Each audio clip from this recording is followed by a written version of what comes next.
for that rousing ovation. But you can't fool me, I know why I'm here. Zabs wasn't on the ballot this year. Well, this is the last talk of the morning, I think. So if you have a little patience, we'll begin with it. Every year we teach Shakespeare's Hamlet in our prep English classes. Hamlet is a very confused young man. His world has been rocked by the sudden death of his father, and he is surrounded by adults who make splendid speeches but don't seem to care. He is a prince and should be on top of the world, but instead he feels depressed and uncertain. There is a little bit of Hamlet in most young men facing the adult world for the first time. You are old enough to realize that there is more on heaven and earth than we can dream of in our science and philosophy.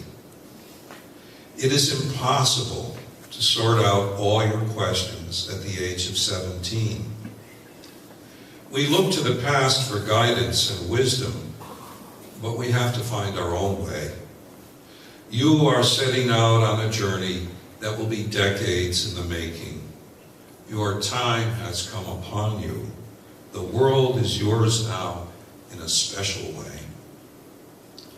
I can safely tell you that life is more surprising, more beautiful, more heartbreaking, and more wonderful than anything you can imagine as you sit here today. We've prepped you the best we can, but you aren't ready.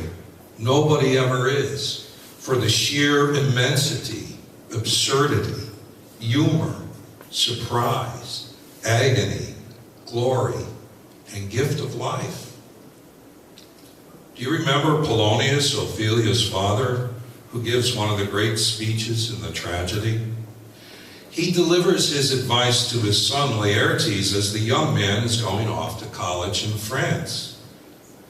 Maybe some of you will hear the same kind of speech on a special day in August or September when you leave for school.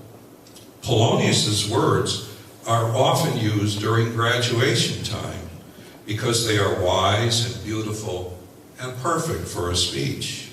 They ring with wisdom. Those friends thou hast, grapple them to thy soul with hoops of steel. Give every man thy ear, but few thy voice. Neither a borrower or a lender be. This above all, to thine own self be true.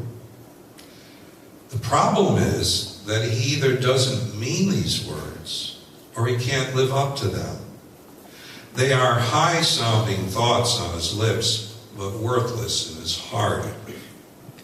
A wiser man than Polonius, St. Ignatius knew that all of education is empty if there is no interchange of heart to accompany it. You've heard all of us for 4 years now. We've said what we had to say. We've challenged you, awakened you, and put you to sleep. I put many to sleep. I love the sound of a forehead thudding off the desk in the morning. Teachers, as you know, have no shortage of words. We believe in teaching and learning. We believe in language and numbers, concepts, images, facts, and visions. We believe in beauty and truth. And that makes us look pretty silly at times in a world where the dollar is the bottom line, and in a world where a madman enters a first grade classroom and slaughters children and teachers. But a world that we meet with Christian joy and optimism, because that is our way and that is our answer to evil. I stand before you amazed at another senior class, another springtime arriving with cherry blossoms and late passes.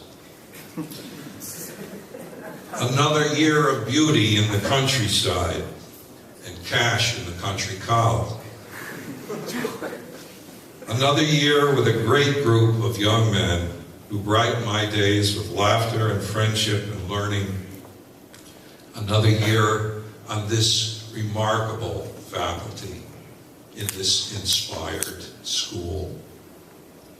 Yet on this happy morning, I send my questions back to you. I want to know what you are going to say to us, what your response to your education will be. I don't mean today or tomorrow. I mean many tomorrows down the road when the youngest member of this faculty is old and your grandchildren laugh at your yearbook photo. I won't live long enough to know what becomes of you.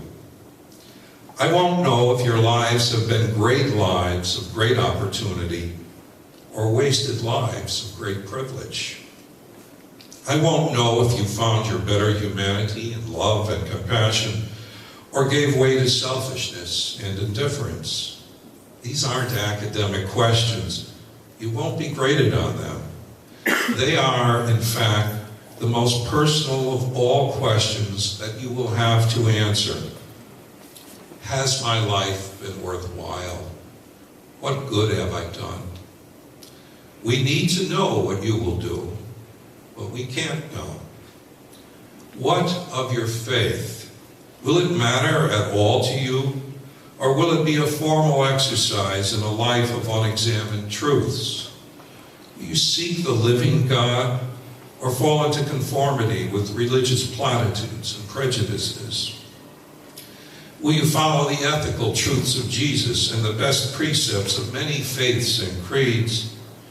Or will you join in the hatred and intolerance that divide people from God and from each other? You are a bright and confident generation, the very best of our American culture. Will you accept the mantle of your intelligence to improve life and secure justice? In science, you learned about the beautiful intricacy of the earth and the universe, the manifold miracles of nature. In theology, you learned the sacredness of all life on earth.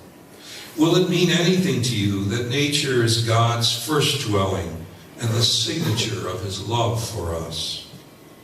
In your service, you have fed the hungry, clothed the poor, cheered the children, consoled the aged, prayed for the sick, and mourned the dead.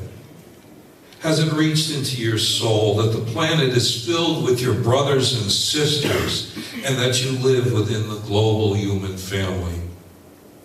This is what can make you great, your common humanity and your special opportunity to matter in the course of human history. Will you honor your wives and your partners as equals in love and work? Will you break out of the modern prison of ego and narcissism and reach the many souls that you can touch? Will you get to know your sons and daughters or leave them out of your successful life because you're too busy? Will you find your soul among the lowliest and the neediest?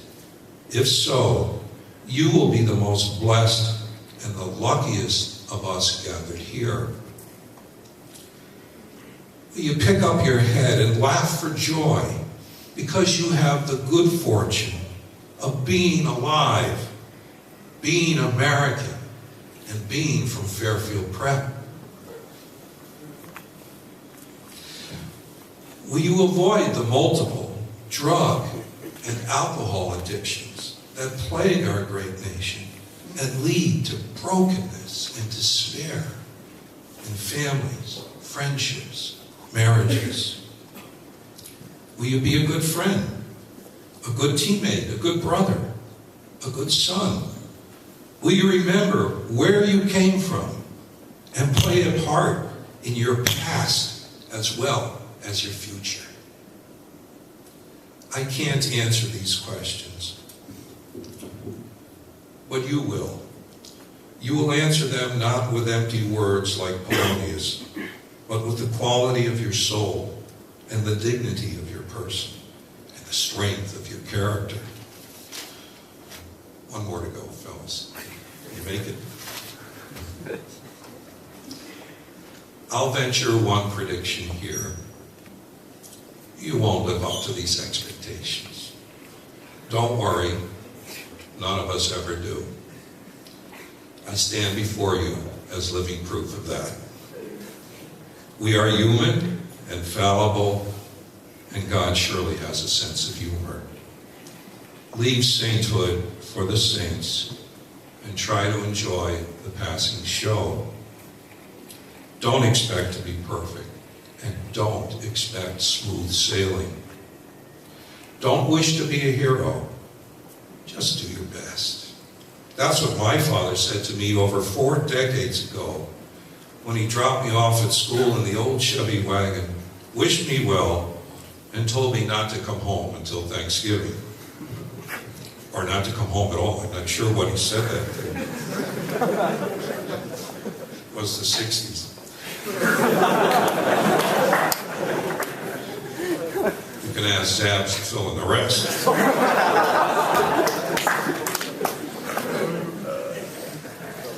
As I walked away from my mother and father into the orientation ceremony on a warm late summer morning, nervous and awkward, I tried to hide the tears in my eyes. I didn't know much about life. I was wearing a silly red beanie which I tossed into a garbage can. I had a crew cut, and I was an innocent Irish Catholic boy about to land in the midst of the revolutionary 1960s. What a whirlwind it was. The fall of 1968, the Vietnam War, Sergeant Pepper's Lonely Hearts Club Band, Bobby Kennedy, Martin Luther King Jr. These phases of history were my college years. There was so much I didn't know. I didn't know then that I would grow a beard and fall in love. Now, you don't have to grow a beard to fall in love, but it helped me.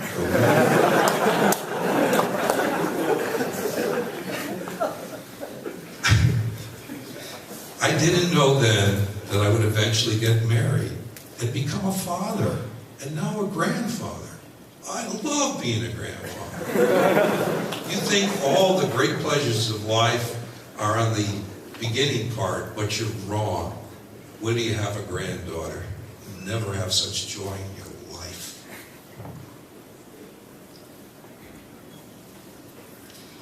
And I lost my place.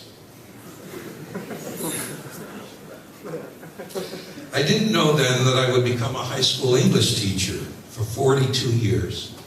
God have mercy on me. 42 years. And I'm just a baby here at Prep. I didn't know how much I would love nature and literature. I didn't know then that the father I idolized would die in the year 2000, nor that my beloved mother would pass away this April.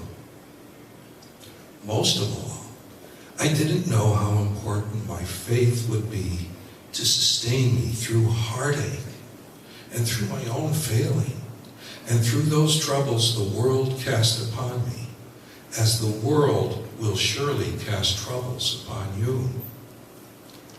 Boys, it's not what you've learned already, but what you don't know about yourself now that becomes your education and your life.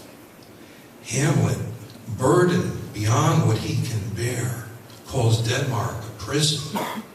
But Andy Dufresne, stuck in Stephen King's Shawshank prison, urges us to get busy living or get busy dying. Life is always worth it. I could never have guessed the joy I feel in my family and my work as a teacher, and the privilege of standing before you today. I hope that one day you can feel the same gratitude and fullness.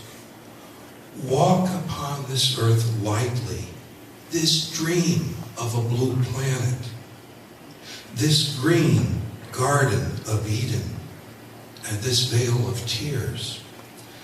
Nothing you do will be equal to the gift of life you've been given. It is more than any of us can fathom.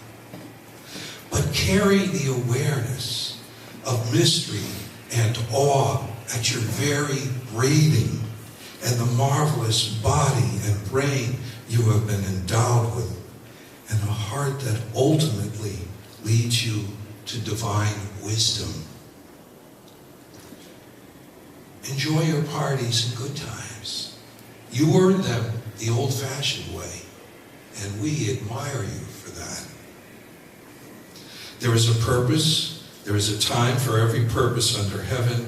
Yours is to celebrate your academic, athletic, and personal victories. What great things you have already done in your young lives. You dazzle us with your gifts, your energy, and your goodness.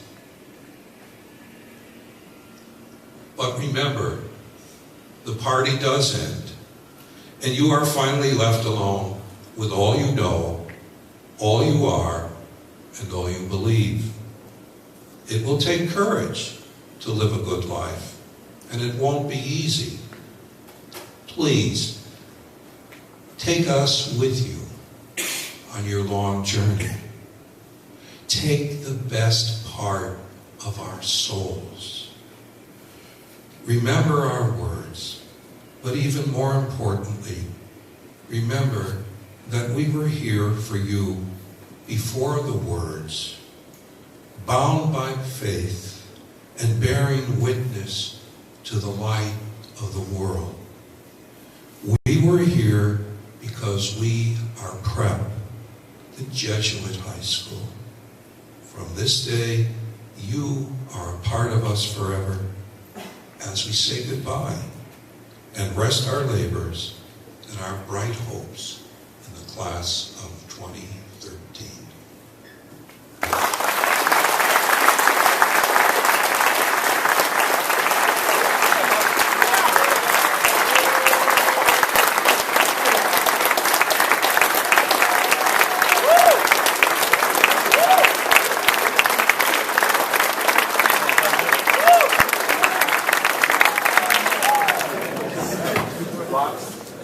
Alright, so this is the Most Inspirational Teacher Award that you guys voted for. And of course, goes to Mr. Barry Wallace.